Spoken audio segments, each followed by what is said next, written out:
Olá, boa noite. Está no ar o Show Business, o mais tradicional talk show de negócios da TV brasileira.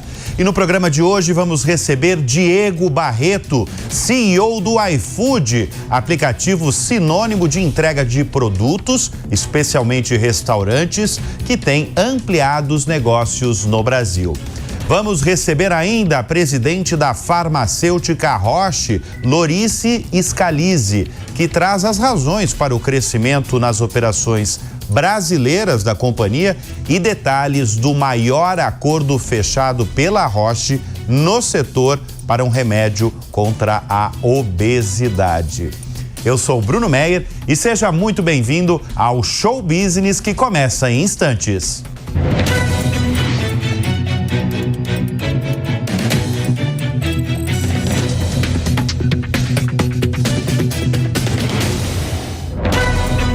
A gente consegue mensurar a força de uma empresa pelos números que ela movimenta. Se o iFood sumir do Brasil da noite para o dia, o PIB nacional será impactado em 0,55%, segundo uma pesquisa realizada pela FIP. São quase 3 bilhões de reais convertidos em renda bruta por ano aos milhares de entregadores e entregadoras. E no comando dessa companhia está um mineiro formado em Direito pela PUC de São Paulo e que desde o ano passado é o CEO do iFood, Diego Barreto, o nosso convidado desta edição do Show Business. Diego, obrigado pela presença em nosso estúdio. Valeu, Bruno. Vocês bateram um recorde recente, meses atrás, na verdade. O aplicativo entregou 100 milhões de pedidos em um único mês. E o número já aumentou aí para 110 milhões de pedidos. Onde o iFood quer chegar? Bruno, o iFood, ele, no final, é uma grande tecnologia que permite você ter transparência numa cadeia de valor. Imagina que o restaurante vê melhor o consumidor vê melhor o restaurante, o entregador vê melhor a demanda que existe de um lado do outro. Imagina que ao longo do tempo, à medida que você vai caminhando na cadeia, você vai eliminando eficiências por causa dessa transparência. Onde é que a gente pode chegar? A gente pode ser um dos grandes vértices de redução do custo da alimentação no Brasil. Como? Se a transparência aumenta e eu diminuo a perda, o movimento irracional daqui para lá, na prática, o que vai acontecer é muito mais eficiência para todo mundo nessa cadeia, desde o produtor até o consumidor. E isso reduz o preço de comida. Esse é o nosso grande sonho lá na frente. É audacioso, hein? Super. Reduzir o preço da comida. Exato. Para pensar só assim, Bruno. Pensa que hoje um restaurante acorda e fala, quanto que eu vou vender de batata? E aí ele fala, acho que ontem eu vendi 10 quilos, acho que eu vou comprar 10 quilos. E eventualmente ele vai vender 8. Ou eventualmente 12. Essa dificuldade de ter previsibilidade faz com que ele tome decisões erradas. E às vezes compre mais, portanto gaste dinheiro que depois vira desperdício, e às vezes compra menos, perdendo então uma venda. Imagina que quando o nível de previsibilidade aumenta, isso que eu chamo da transparência, da coordenação da cadeia de valor, isso faz com que ele diga, eu sei melhor o que eu tenho que comprar. E ao mesmo tempo, a pessoa lá no campo, lá no Ceasa, lá no Ceagesp, ela começa a enxergar essa previsibilidade também. Eu não cheguei ainda nesse elo inicial aqui, mas é um movimento natural para que ao longo do tempo a gente consiga fazer isso. Eu abri o programa chamando esses 110, 100 milhões de pedidos por mês da empresa. Quando vem aí os 200 milhões mês, já tem uma data? Olha, a gente acha que nos próximos 12 meses ele chega, viu? Ele chega, a gente está super animado. E por alguns motivos. Acho que o primeiro a empresa hoje não é só mais a comida do restaurante, né? A gente expandiu muito, hoje farmácia já é muito relevante, supermercado, pet shop está se tornando relevante. Então, a empresa está ficando mais relevante na conveniência de forma geral. E mais importante ainda, tem 2 segmentos que a gente entrou com muita força que trazem muito volume. Um é o segmento de vale refeição e vale alimentação, ou seja, existe um mercado que a gente não conseguia acessar e que agora a gente está lá dentro. E esse é um negócio que cresce muito dentro da empresa. E o segundo é a venda no offline, no restaurante. Capacidade de levar o tráfego lá para o restaurante, no salão dele. Então, esses 2 negócios tem aumentado muito o crescimento da empresa e provavelmente a gente vai chegar nesse número rapidinho.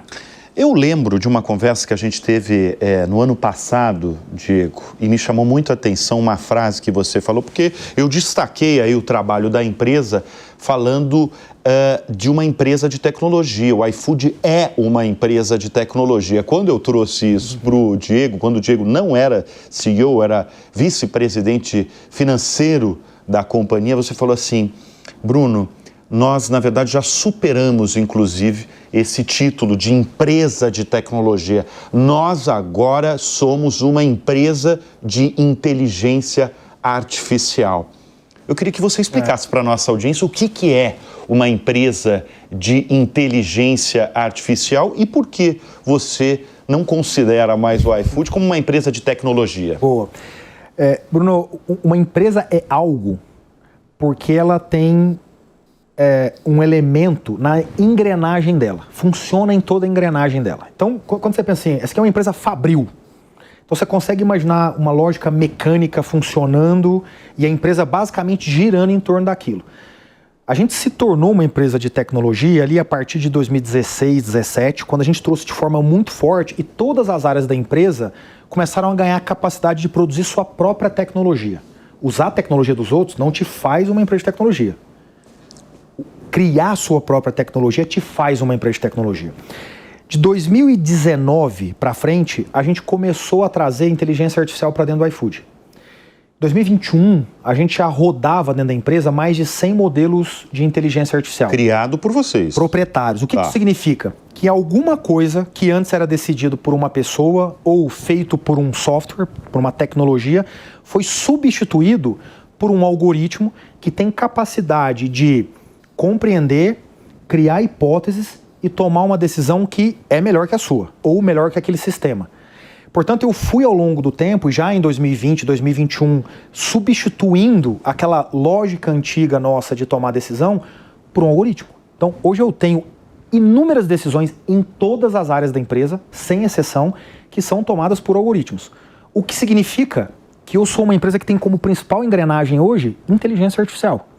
E essa é a beleza disso tudo. Qual é a área que vocês mais utilizam que tem inteligência artificial? Logística, marketing e atendimento ao cliente. Deixa eu pegar, por exemplo, a logística, né? Você está citando, foi a primeira área que você citou.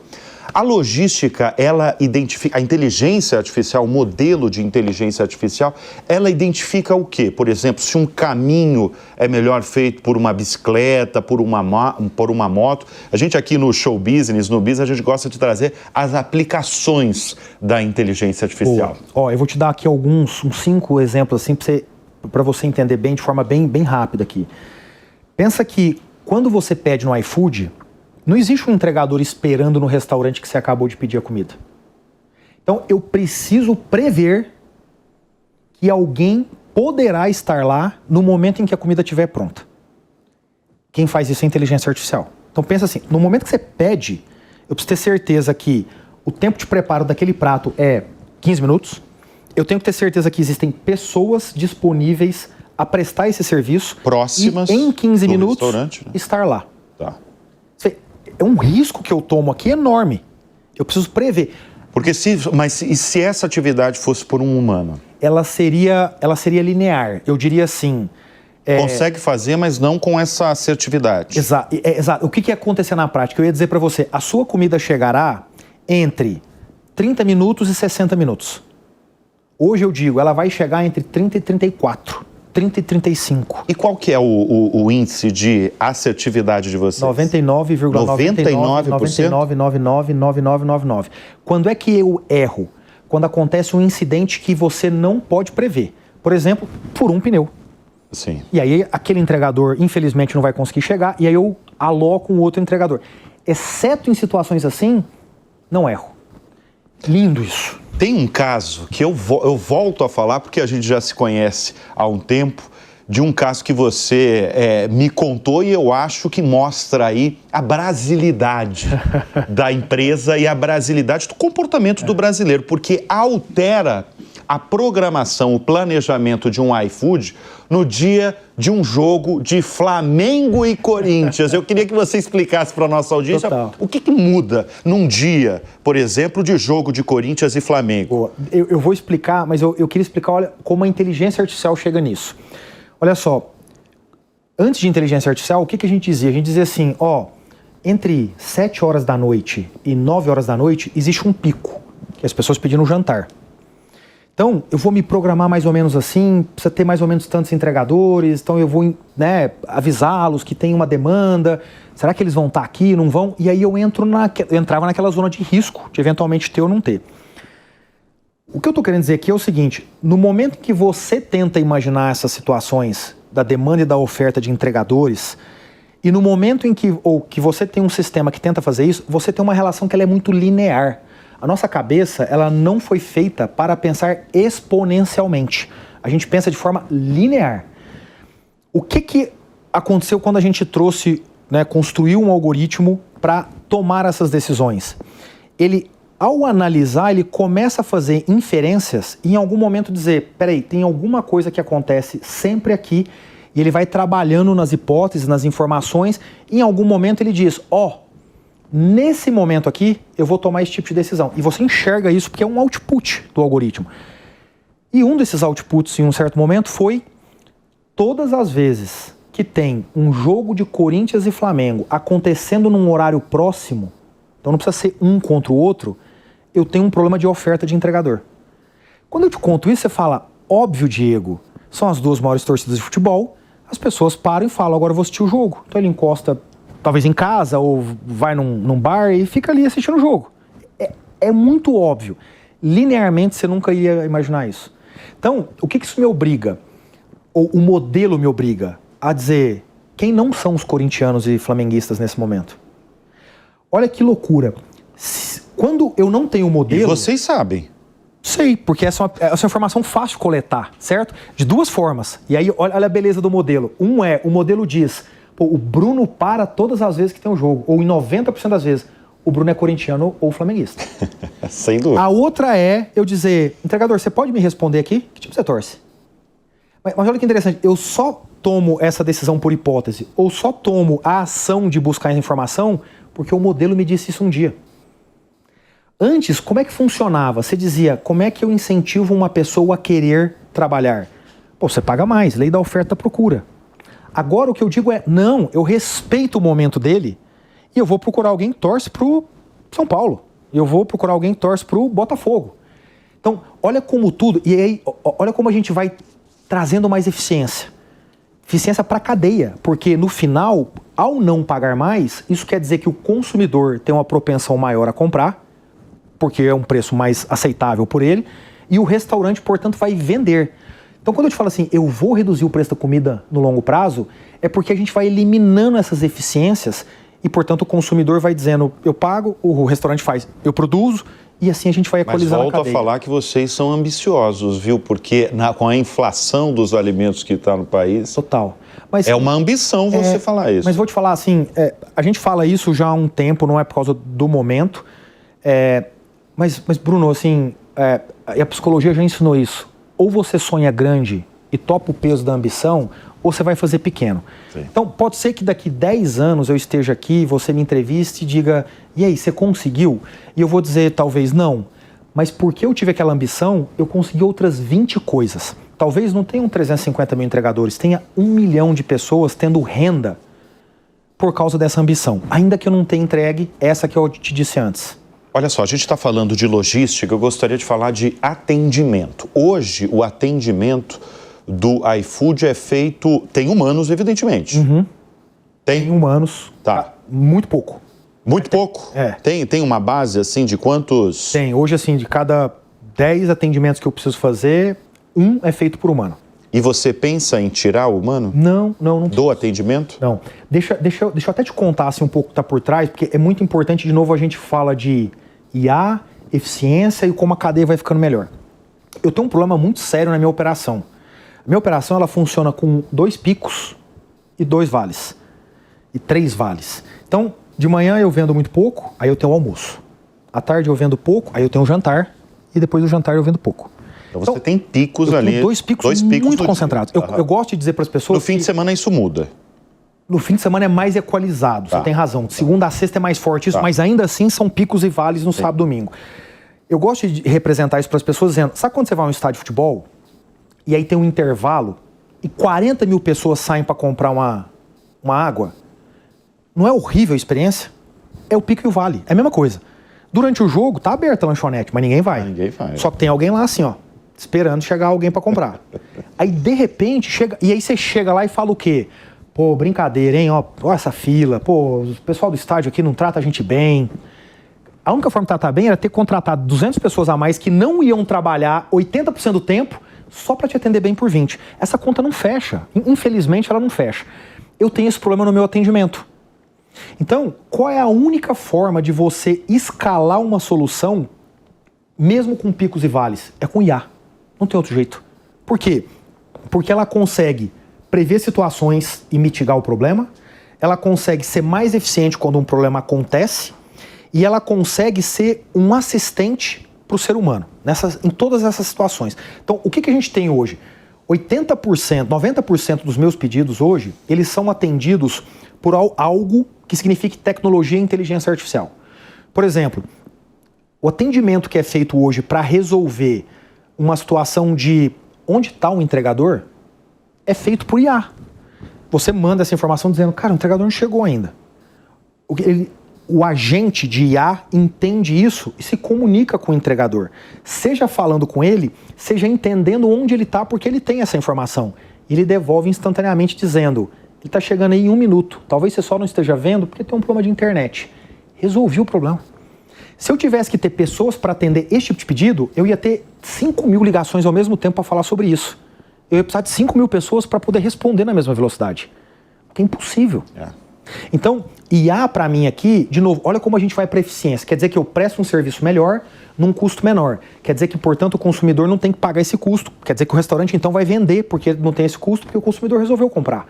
Isso muda tudo, cara. E quem cria todos esses modelos de vocês? É tudo interno. É tudo interno. Vocês têm uma equipe, vocês têm 6 mil profissionais. Isso. Desses 6 mil profissionais, focado em inteligência artificial, são quantos? Eu tenho hoje...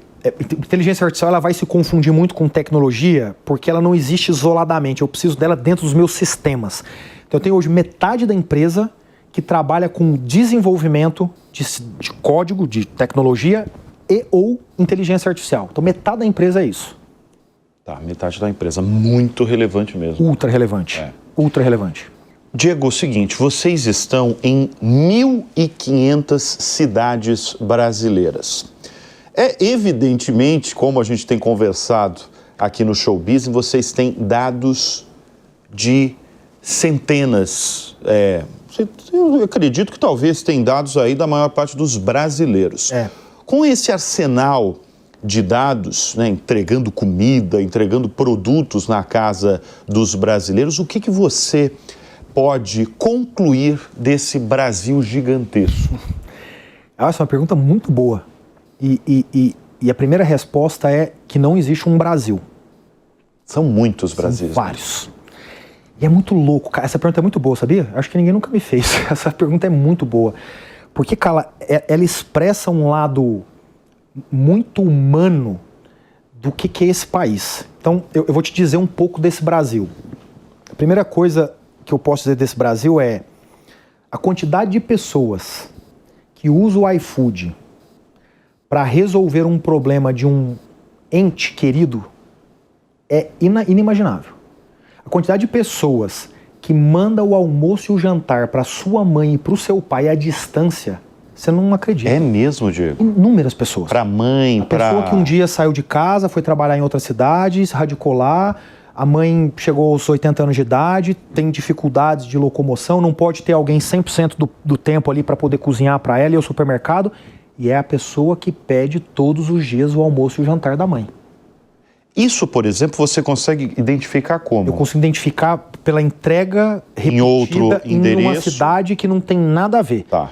E aí a gente naturalmente faz o que? Ao entender isso, fala, deixa eu entender isso, por que está acontecendo isso? E aí a gente liga para as pessoas, conversa com as pessoas, e elas explicam isso pra gente. Isso é importante porque isso me ajuda a pensar num produto melhor, que funciona melhor. para essas situações específicas. Então, a quantidade de vezes que isso acontece é inacreditável. Você não imagina, assim, por quê? Não imaginei mesmo. Inacreditável. Esse é um Brasil. Eu achava que você ia falar das diferenças de regiões. Vou chegar lá. Evidentemente tem. Sem mas dúvida. Isso é muito profundo mesmo. Total, isso é muito profundo. Eu vou te dar um segundo exemplo. Existe um Brasil que olha para o entregador e diz, cara, obrigado. Obrigado por você vir aqui, na sua correria aí e tal, eu precisava, eu estou trabalhando, e aí eu pedi a comida aqui no iFood, obrigado. Ou seja, a forma como ele se expressa, independente da palavra que ele usa, é de gratidão. Mas existe um Brasil, cara, triste, que olha pro entregador e diz, você tá aqui para me servir, cara. Você chegou aí agora, eu quero que você suba até o 14º andar da Torre B e deixe a comida na minha porta. Existe um Brasil, infelizmente, que olha e fala, esse cara tá para me servir. O outro Brasil... Tem casos muito mais agressivos que viram notícias nacionais, né? Infelizmente, termina nisso. Inclusive de agressão. De agressão. Por quê? Porque é esse outro Brasil.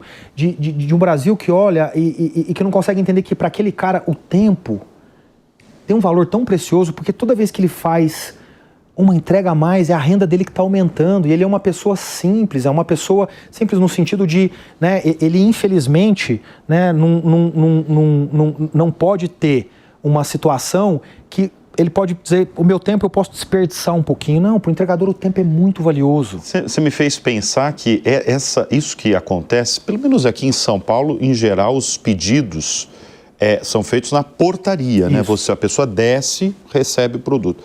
Mas tem regiões, eu imagino, brasileiras, que você pode subir até a porta da pessoa, né? Exato. E aí você me fez pensar agora que o entregador que vai até o bloco B, sobe até o 15, ele está perdendo tempo de trabalho, de renda. Isso, esse é o ponto. Então, tem duas situações. Tem uma situação que é a do Brasil com os prédios antigos. Então, se você pensar no prédio de 60 anos de idade, existe muito desse Brasil, do prédio antigo. Ele não tem portaria, ele não foi feito com portaria. Né? O prédio de 60 anos de idade, cara, você chegava lá, abria com sua chave e subia. Não tem um porteiro, não tem uma estrutura para receber. E o outro Brasil desse é o Brasil do condomínio, né? O condomínio horizontal. Você chega e fala, é a casa lá 500 metros para dentro. Então, nessas duas situações, é o que acontece. Então, o grande problema aqui é assim, de novo, provavelmente você pedindo em casa, você tá numa condição de mais, né, cara, eu tô aqui talvez vendo uma TV, pode dar uma preguiça de andar um pouco, mas sabe,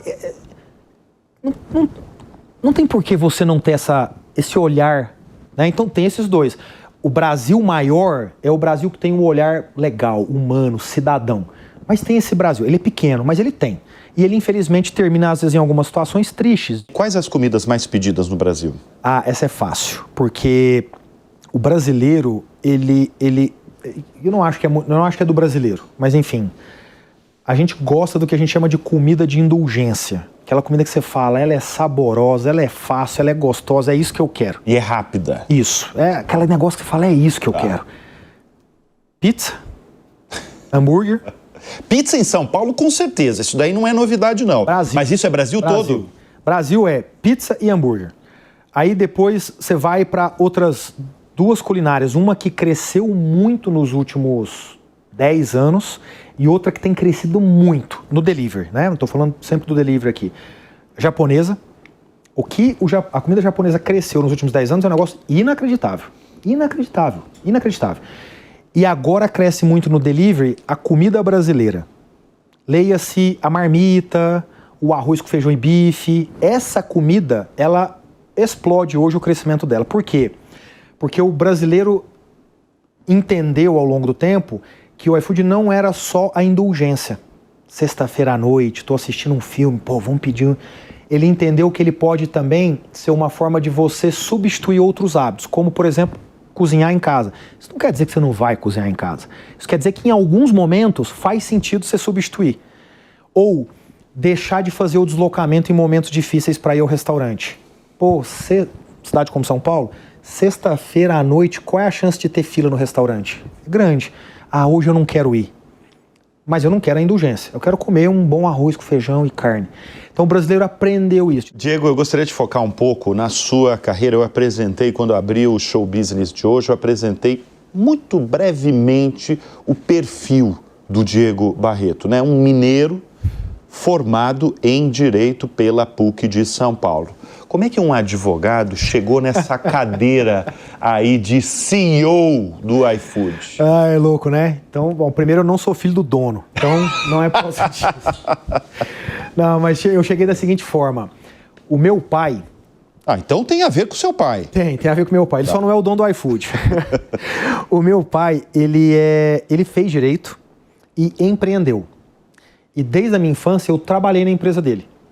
Então, eu ia pra lá, meu pai tinha uma empresa de transporte. É uma empresa de transporte, tá. Pequena, que fazia transporte de carga pesada. Em Minas Gerais, Uberaba. Exatamente. Tá. E eu ia pra lá. Então, eu troquei muito pneu de caminhão, fiz troquei muita assoalho de caminhão, viajei muito na boleia de caminhão. Então, eu vivi a empresa do meu pai até os 21 anos de idade, quando eu morei lá em Uberaba. Então, para mim, existia uma correlação direta, e meu pai acreditava nisso, no que o direito te ensinava, abria de oportunidade e o que você poderia fazer em negócios depois. E eu acreditei nisso. E eu errei. Feio.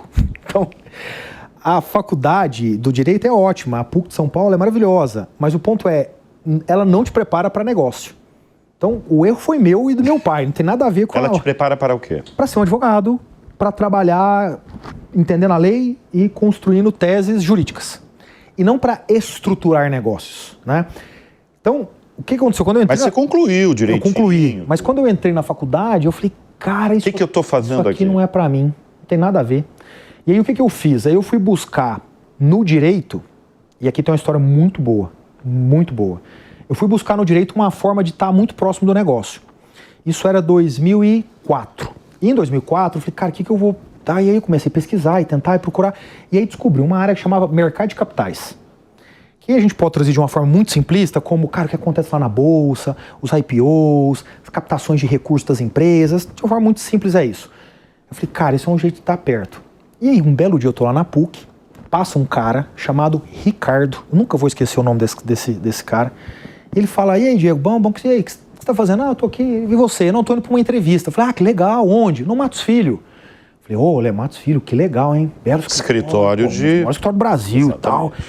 Aí eu, que legal. E eu falei, e aí, você tá animado? Não, tô indo fazer um negócio lá que eu não quero. O que é? Não, pra fazer uma entrevista para a área de mercado de capitais. Eu falei, jura? Cara, é isso que eu quero fazer. Ele falou, quer no meu lugar? Eu falei, eu quero. Aí eu falei, não avisa o escritório que você não vai. Eu vou lá. E aí eu fui lá. Que, aliás, é aqui do lado, né? Aqui na frente da Jovem Pan, exatamente. E aí, cara, fui lá e chegaram lá, Ricardo. Aí eu levantei minha mão, entrei, fiz a entrevista. Obviamente, tudo que eu falei era sobre mim, era verdade, era real. Eu só levantei a mão quando chamaram o Ricardo.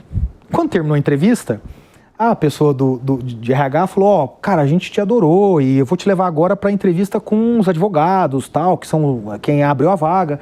Eu falei, ó, eu posso só te falar um negócio? Eu não chamo Ricardo. Deixa eu só contar um detalhe. E aí eu expliquei a história pra ela, eu tinha 21 anos de idade, ela olhou e falou, cara, eu entendi assim, a intenção era uma intenção boa, era de boa fé, e de novo, eu não contei uma história que não era verdadeira, eu só aproveitei aquela oportunidade, e daí eu entro na área de mercado de capitais, que me aproxima do negócio. Que me aproxima. Agora, você está há 8 anos no iFood. Exato. Quando a gente se conheceu, você não era o CEO, você já tinha um cargo de liderança extremamente importante, você era diretor, vice-presidente de finanças, até chegar em maio de 2024, exato, né? Exato. A esse cargo de liderança total, de CEO. O que você acha que foi determinante para a empresa escolher você como CEO da empresa? Cara, eu não negocio cultura e eu sonho grande. É a soma dessas duas coisas. Então, veja, não é um aspecto técnico. Bruno, o que eu faço, tecnicamente, você senta na cadeira lá e você aprende. Eu tenho certeza que você vai fazer tão bem ou melhor do que eu. E eu tenho certeza que se eu sentar aí, tecnicamente, você me explicar e eu, ao longo do tempo, eu vou fazer tão bem quanto você. Existe um negócio que tem coisas que são transferíveis. É o técnico, por exemplo. Eu te ensino, senta lá.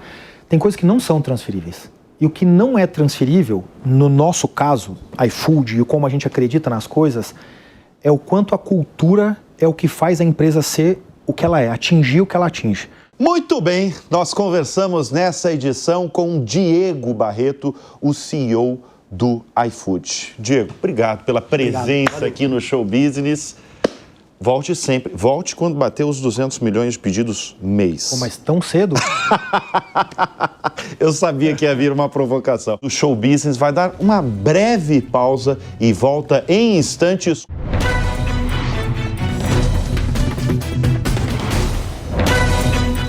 Ela comanda a operação brasileira da farmacêutica Roche, companhia com sede na Suíça, presente em mais de 150 países e com mais de 100 mil funcionários pelo mundo. No Brasil, a farmacêutica está há 90 anos. Nós vamos conversar neste bloco do Show Business com Lorice Scalise, presidente da Roche Pharma Brasil. Lorice, obrigado pela presença aqui em nosso estúdio. E eu vou começar essa conversa com um assunto quentíssimo anunciado por vocês, porque a Roche anunciou a assinatura do maior acordo para um remédio contra a obesidade na história. Um negócio aí de 5 bilhões e 300 milhões de dólares, envolve o desenvolvimento do medicamento para a perda de peso de uma empresa dinamarquesa chamada Zealand. E eu pergunto para você como é que vai funcionar essa parceria, Lorice. Bom, primeiro, obrigada pelo convite. É um prazer estar aqui, é um prazer ter esse espaço de voz aqui com vocês. E sim, estamos todos celebrando, muito felizes com a parceria. É uma parceria para o tratamento da obesidade. Temos aí como parte do acordo da Roche mundial, que é trabalhar com a inovação, primeiro, e segundo, atender a necessidades que nós chamamos de burden social, que seria aquelas doenças, aquelas patologias que afetam socialmente e têm um impacto importante para a sociedade, e a obesidade é uma delas. Dentro do portfólio da Roche de desenvolvimento, a gente já vem desenvolvendo um outro produto, e agora com essa parceria a gente fortalece o portfólio e amplia as nossas ofertas para a obesidade. Então, estamos felizes, estamos celebrando. É uma notícia maravilhosa. Não, uma notícia maravilhosa e histórica, né? Sim, porque é histórica e é a entrada de vocês definitiva aí nesse segmento poderoso da perda de peso, que a gente acompanha aqui dos nossos programas, a crescente desse setor, né? Sim. E quanto ele está valendo e o quanto ele é significativo, né, para muitos países e sobretudo aqui no Brasil. Sim. Não, na obesidade é a entrada da Roche, como eu falei, nós já temos no nosso pipeline o desenvolvimento também de outras drogas, então a Roche já está olhando para esse mercado, para essa doença, para esses pacientes. E sim, acredito que o interesse geral e a preocupação geral é porque a tendência é aumentar. Existe já um esclarecimento e uma consciência de que a obesidade é uma doença crônica, é uma doença importante e ela vai afetar e afeta cada vez mais as sociedades de um modo geral. Então, há uma necessidade e nós estamos acompanhando isso e trazendo o nosso know-how, a inovação, a assinatura da Roche também para esse mercado. Eu trouxe na abertura aqui do programa, a Roche está presente em mais de 150 países, uma empresa suíça. O que o Brasil significa nos negócios globais da Roche? Olha que interessante. Desses 150 países, a operação do Brasil é para a Roche hoje a 8ª no mundo. Então, é uma operação importante. O Brasil, ele reporta diretamente... Muito significativo, muito significativo. 8ª. Sim, a 8ª. Primeiro lugar... Estados Unidos. E aí a gente tem uma operação no Japão, que é através da Chugai, que é uma parceria da Roche. E depois a gente tem China, Alemanha e assim sucessivamente, né? Até chegar no Brasil. Até chegar ao Brasil. Sim, que chega aí no 8º lugar. Estamos entre as 10 maiores afiliadas da Roche. Estamos entre as 10. Agora, como é que a companhia opera no Brasil? Como é que é a operação da companhia? A operação, nós temos uma estrutura comercial aqui no Brasil, temos também uma equipe grande de pesquisa clínica que atua também aqui no Brasil. Então, nós temos a operação comercial e a operação de pesquisa clínica que está dentro do nosso braço de pesquisa e desenvolvimento. Vocês são quantos funcionários? Na farmacêutica, nós somos 450 funcionários. E se a gente soma pesquisa clínica também, a gente chega mais ou menos uns 600 funcionários no Brasil, colaboradores. Eu pergunto sobre a operação porque a Roche, ela tinha uma fábrica no Brasil, né? No Rio de Janeiro. Sim. Por que a decisão da saída do Brasil? Que nós terminamos, né, de fazer o phase-out da fábrica no final do ano passado, foram 5 anos nesse phase-out. A ideia de sair da produção no Brasil é que a Roche, por ser uma empresa de inovação, os produtos que a gente vem trabalhando, o que a gente trabalha, o nosso portfólio é um portfólio de nicho, que a gente chama. O que significa isso? Significa que é um portfólio que ele tem menos volume. Então, não justifica, fica muito mais caro produzir pequenas quantidades aqui ou em qualquer outro país do que trazer o produto importado. Então, hoje, por exemplo, você tem hemofilia, que é uma doença, uma patologia que a gente trata e que no Brasil existem 5.000 pacientes. Hoje a Roche vende para 500 pacientes. Então, é muito difícil você manter uma produção quando o seu produto não é de volume. Mas, por outro lado, eu acho que é interessante trazer um dado aqui, que investir no Brasil não significa só investir na produção local. E para isso eu quero fazer uma consideração com relação à pesquisa clínica. A Roche, ela investe muitíssimo em pesquisa clínica no Brasil. Eu vou te dar alguns números. No ano passado, nós tivemos um crescimento em relação a 2023 de 10%, faturamos no Brasil 4,6 bilhões de reais. E fizemos um investimento em pesquisa clínica de 610 milhões. Então, foi mais de 10% daquilo que a gente faturou no Brasil, nós devolvemos em investimento em pesquisa clínica. Então, nós estamos bastante comprometidos e alinhados em desenvolver no Brasil. E nós também acreditamos que é muito importante desenvolver ciência no Brasil, porque a autonomia de um país, ele também passa pelo conhecimento, pela ciência, por formar cientistas, além, claro, da produção. Mas qual é a participação de vocês, por exemplo, nessa formação de cientistas, nessa consolidação da ciência no país?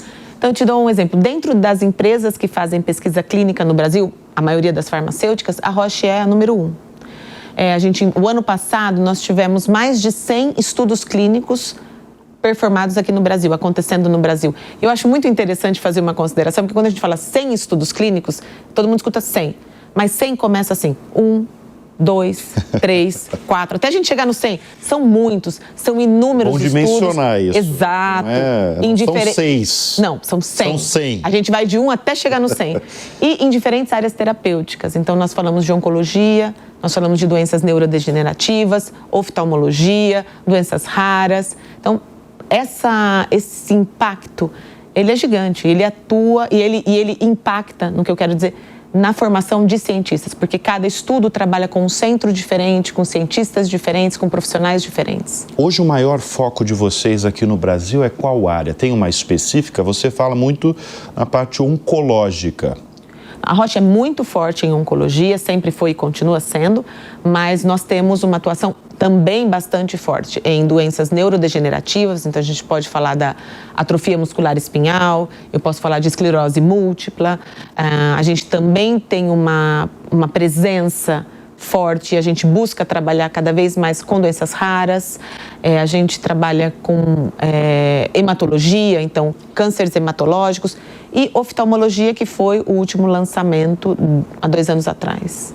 Você destacou há pouco o crescimento de vocês e, de fato, a Roche ela tem apresentado um crescimento constante se a gente pegar os últimos anos, né?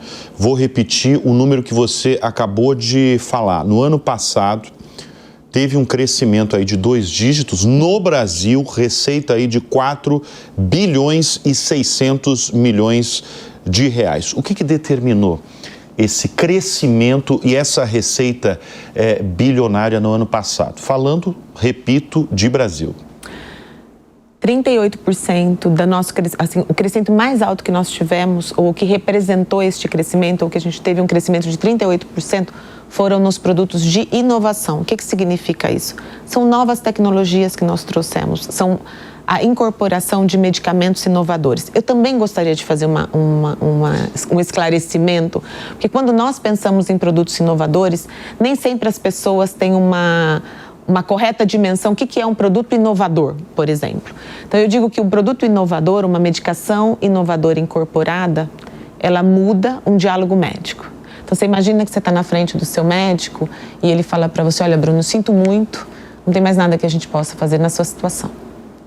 E aí, quando a gente incorpora uma medicação de inovação, o seu médico chega para você e fala, olha, existe agora uma alternativa. Então, é uma mudança de um diálogo. E no ano passado, este crescimento da Roche do ano passado, ele veio impulsionado, empurrado pelos produtos de inovação. Que produtos de inovação? Então, a gente tem câncer de pulmão, a oftalmologia veio dentro dessa plataforma de inovação. A gente continuou trabalhando com atrofia muscular espinhal muito forte, a própria hemofilia e aumentar os pacientes que têm acesso. E uma última consideração que eu acho bastante importante, porque a inovação ela está associada a uma nova molécula, a uma nova descoberta, mas ela também está associada a uma nova forma de administração. O que significa isso? Você sabia que hoje existe uma quimioterapia que você não precisa ficar 5 horas para câncer de mama fazendo uma infusão intravenosa. Você pode fazer uma infusão de 10 minutos intramuscular e voltar para o seu dia normalmente. Isso é uma inovação. Quando você muda a forma de administração e você preserva o dia daquele paciente, o tempo daquele paciente. Então, é isso que empurrou o nosso crescimento do ano passado. Tudo isso que você está falando, tanto de inovação, vem do centro de pesquisa, de inovação, porque você está trazendo novidades para um setor em áreas carentes, porque você deu um exemplo aí forte, né? Do médico que chega na frente de um paciente e fala, não temos mais nada o que fazer, e você vem com uma novidade, dizendo, temos uma alternativa. Isso é muito poderoso. Sim. Isso vem da onde, essas alternativas? É de um núcleo de vocês? A Roche ela tem centros de desenvolvimento de pesquisa, né? Ela tem alguns centros espalhados pelo mundo. Ela também trabalha em parceria com cientistas no mundo inteiro. E depois a última parte, ou uma parte desse desenvolvimento, ela é feita no mundo inteiro, inclusive nesses centros de pesquisa que eu falei aqui mesmo no Brasil. No ano passado, esses mais de 100 centros brasileiros estiveram envolvidos neste trabalho de desenvolvimento da inovação da Roche. Eu tenho um exemplo bastante concreto que dentro da pesquisa de hemofilia, a gente está testando e trabalhando com um estudo clínico de terapia gênica. O que significa isso? Fazer uma alteração, uma correção genética para que o paciente não tenha os sangramentos que ele tem na hemofilia. E esse estudo foi e tem sido performado com um cientista brasileiro, com uma cientista da Unicamp. Então, assim, no mundo inteiro a gente desenvolve, ele está em todo lugar. Quero chamar a atenção, aqui no Brasil, a Roche tem um centro, não sei se é um ou se são alguns centros de pesquisas contra o câncer fora do eixo sul e sudeste, focado sobretudo norte e nordeste, numa aliança aí com centros públicos. Sim. Como é que funciona? Essa é uma parceria da Roche com o Instituto Vencer o Câncer e que tem um objetivo, desenvolver... É um centro? São vários. São vários centros? São vários centros. Então, por exemplo, no ano passado foram mais de 20 novos centros abertos fora desse eixo que a gente está acostumado do sudeste e sul do país, sempre em parceria com instituições preferencialmente públicas do SUS e que a gente busca levar esses estudos clínicos para outras regiões, que seriam norte, nordeste do país, centro-oeste do país, a gente está falando também aí de alguns centros no centro-oeste. Qual é a vantagem, qual é o benefício que a gente vê? Quando nós fazemos uma pesquisa clínica num centro, a gente melhora a capacitação do centro, melhora a condição do hospital que atende este paciente. A gente investe financeiramente um dinheiro no treinamento, na capacitação, na melhora desses centros. E acima de tudo, e o que eu acho mais fascinante, é que os pacientes desses lugares, eles são atendidos por produtos de inovação que não teriam acesso de forma gratuita. Então tem vários benefícios associados a isso, né? É de graça. É de graça. Você já foi andar em um desses centros? Sim, a gente faz algumas incursões por aí, sim. Eu estou devendo algumas visitas, mas sim. Mas você já foi? Sim, sim. E o que mais surpreendeu você na hora dessa visita? O que mais me impressiona é ver o compromisso e a paixão dos profissionais dessas regiões. Porque muitas vezes lugares fora do eixo São Paulo, Sudeste, Sul do Brasil ficam esquecidos. Tem muitos profissionais brilhantes e que eles simplesmente não têm o desejo de sair da sua região e vir para cá. Mas eles têm o desejo de estar envolvidos, de se desenvolver e de buscar e trazer pesquisa e conhecimento. Então, o que mais me fascina os profissionais. E a outra coisa, no mesmo nível de fascínio e entusiasmo, para mim, são esses pacientes. A gratidão que esses pacientes têm de estarem sendo atendidos perto da sua casa, aí no seu local, na sua cultura. Porque também temos culturas muito diferentes, né? Quando você vai para um centro em Manaus, ou quando você vai em Belém do Pará, ou quando você vem para São Paulo, mesmo o diálogo desses pacientes, eles são diferentes. Então, atendê-los aí é um privilégio. Laurice, deixa eu destacar a sua carreira, a sua trajetória, porque você é a primeira mulher a liderar a empresa em 90 anos de companhia no Brasil. Qual que é a sensação desse título? Ai, que medo. Dá medo? Sim, eu diria que, primeiro assim, fico muito orgulhosa de ocupar a posição, é um privilégio para mim, é uma honra para mim ocupar a posição.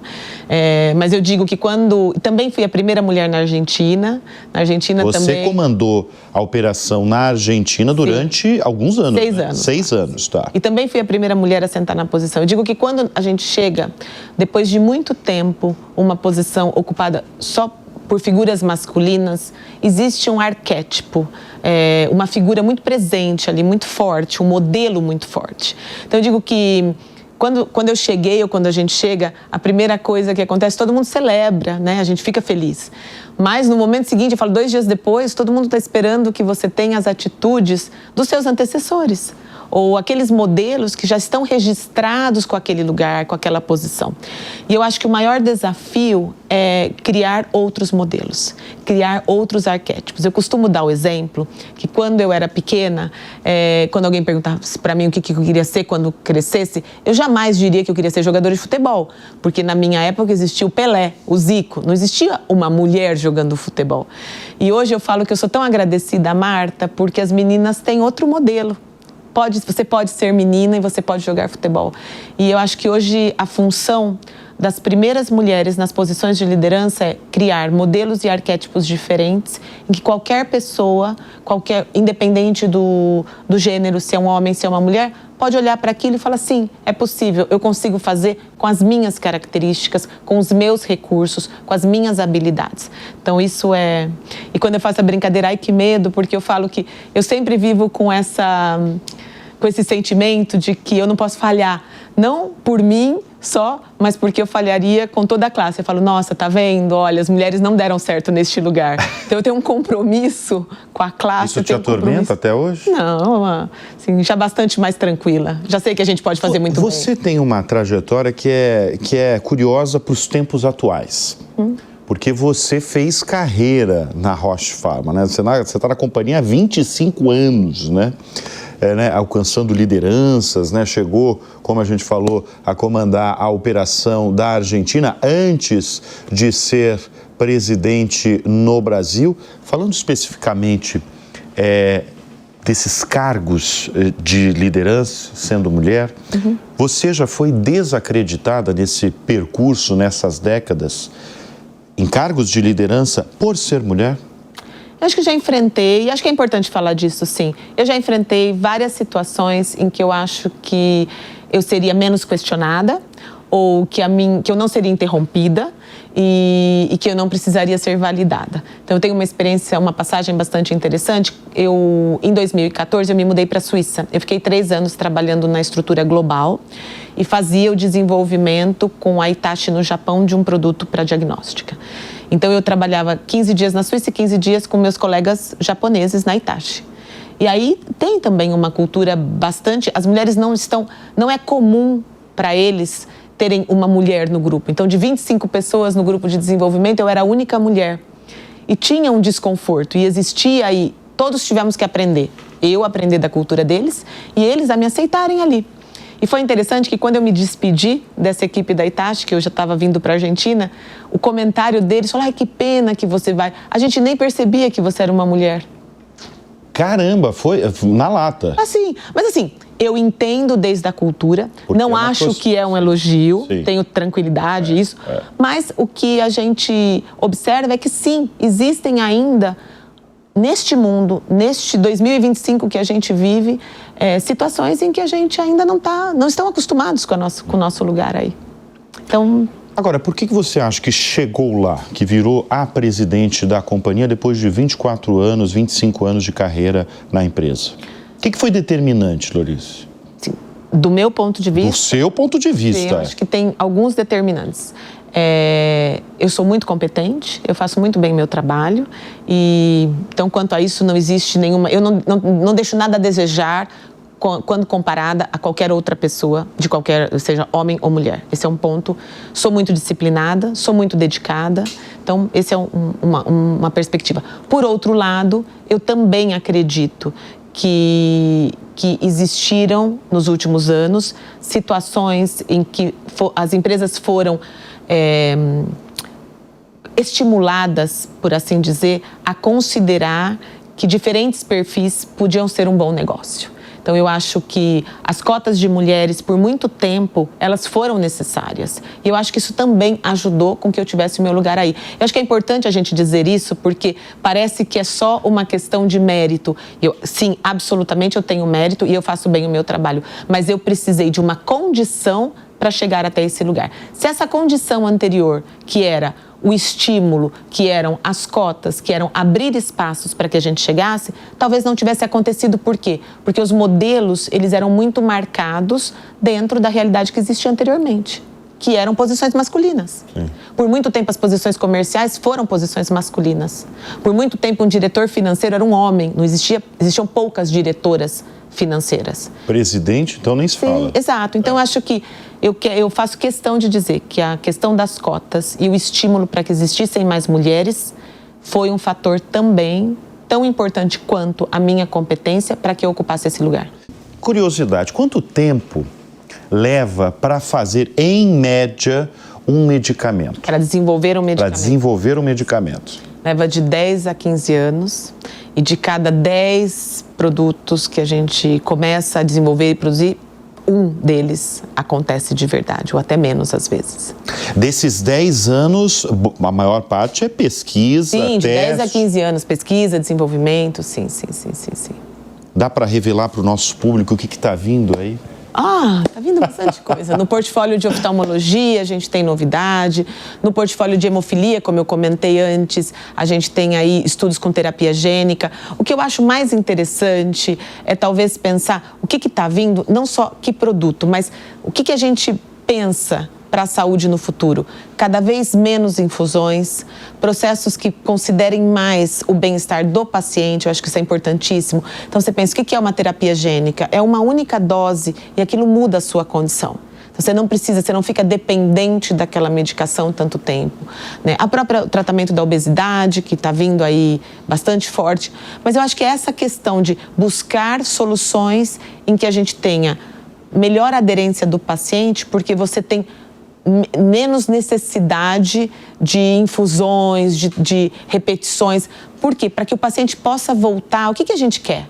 A gente quer que o paciente volte para a vida dele, para a vida normal dele, para a atividade que ele gosta de fazer. Então, eu acho que as novidades, elas vêm por este lado, através de inovações no tipo de tratamento que a gente oferece. Inovação. Esse foi uma palavra que você usou, sobretudo no bloco anterior. Inclusive, quando eu perguntei sobre o crescimento da companhia nos últimos anos, você logo falou dos produtos inovadores de vocês aqui no Brasil. É muito difícil inovar no Brasil? Eu diria que o Brasil, ele tem... Eu não diria que é muito difícil, respondendo claro, assim, muito difícil. Eu acho que a gente tem um mercado que está aberto à inovação. Acho que tem barreiras que a gente tem que enfrentar. Eu acho que a gente tem que considerar diferentes características como custo-benefício, viabilidade financeira, o mesmo assim a substituição de outros, a linha de tratamento inteira. Então, por exemplo, quando você faz uma terapia inovadora ou quando você diminui a dependência daquele paciente ao uso de droga, você também libera o cuidador. Tem um momento que o ano passado eu publiquei um artigo que falava os números que ninguém vê. Porque quando a gente pensa num tratamento, você pensa no paciente, no custo da medicação. Mas quais são os outros custos que ninguém vê? Ninguém observa que muitas vezes aquele paciente não consegue voltar a trabalhar ou que na família alguém tem que deixar de trabalhar para cuidar daquela pessoa. Então, a inovação ela tem que ser entendida desde um aspecto mais amplo. Eu não diria que é muito difícil, eu diria que a gente inova no Brasil, a gente tem oportunidades de inovação, tem inclusive produtos inovadores que a gente trabalha aqui no Brasil e que estão sendo incorporados e que são fascinantes, mas a gente tem sempre essas barreiras para ultrapassar. Os produtos inovadores, né? Que você bateu bastante na tecla. Sim. Temos coisas interessantíssimas acontecendo já e que brilham os olhos, porque quando você vê uma criança sendo tratada e que aquele tratamento muda o prognóstico, a vida daquela família, não tem nada mais que nos enche mais de prazer, de satisfação. E é sempre uma luta fazer com que aquilo aconteça. E a gente trabalha para isso. Muito bem. Obrigada. Obrigado você. Foi um papo muito gostoso, muito esclarecedor de um tema, de uma área, como você bem falou, vital. Na verdade, eu falei vital, você deu uma outra definição sobre a área de saúde, né? Que é... A existência. É a existência. É sobre existir ou não existir. Exatamente. Muito bom, muito bom. Nós conversamos nessa edição do Show Business com Lorice Scalise, a presidente da Roche Pharma no Brasil. Obrigado mais uma vez pela presença. Prazer é meu. Obrigada. E o Show Business vai ficando por aqui e antes de encerrar tem um convite para você, se você quiser ter conteúdos exclusivos aqui da Jovem Pan, faça a sua assinatura, entre lá www.jovempan.com.br e assine. Muito obrigado sempre pela sua audiência, pela sua confiança, a gente volta na semana que vem. Até lá. Tchau.